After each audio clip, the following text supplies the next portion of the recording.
Well, spring has officially arrived, but that means it's also the return of spring allergies. Here to talk about tree allergies and what you need to know about this sneezy season is Jason Hayes with the Davey Tree Company. Spring tree allergies can be a big annoyance for many. What are the biggest culprits when it comes to tree allergies? Jason, thank you so much for joining us.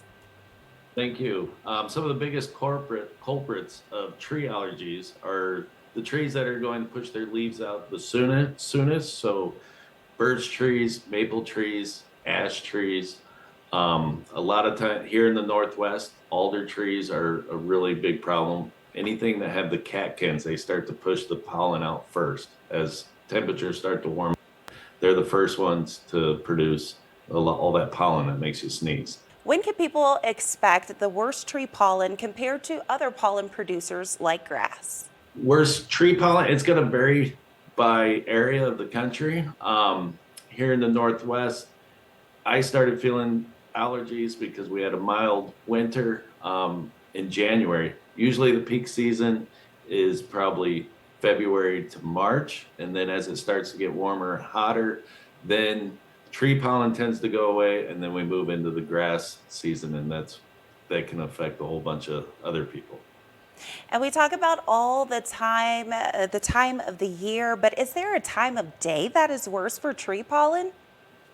Yes, time of day, believe it or not, trees know the time of day. They like to push their pollen out early in the morning, right when the sun's coming up.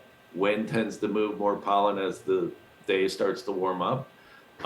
So yeah, early mornings on dry, warmer days in the spring is going to be when the worst pollen is. And is there anything people can do to help reduce tree pollen? Anything they can do to help? Well, I mean, the trees and the pollen are going to be out there. As far as reducing it, I mean, you can reduce your exposure. You can stay inside on the peak season. If you're planting trees, you can look to plant trees that don't produce as much pollen. Believe it or not, our fruit trees would be good trees to plant because they don't produce as much pollen. And so you mentioned that when we talk about smart trees and trees that people can plant at home. But I also heard, is this a fact, is this true or false, that male trees are the trees that produce the pollen? So when I go to maybe my local Home Depot or my local plant shop, what should I be looking for?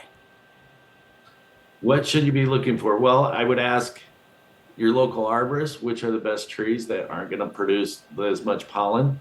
Um, but you're absolutely right. The male trees do produce the pollen, where the female trees are producing the fruit.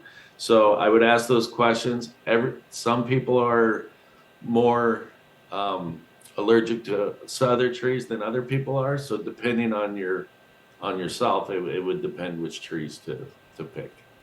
Well, thank you so much for that information. And you are welcome back to Weather Nation anytime, because you know what? We're going to be sneezing through the season. Thank you so much.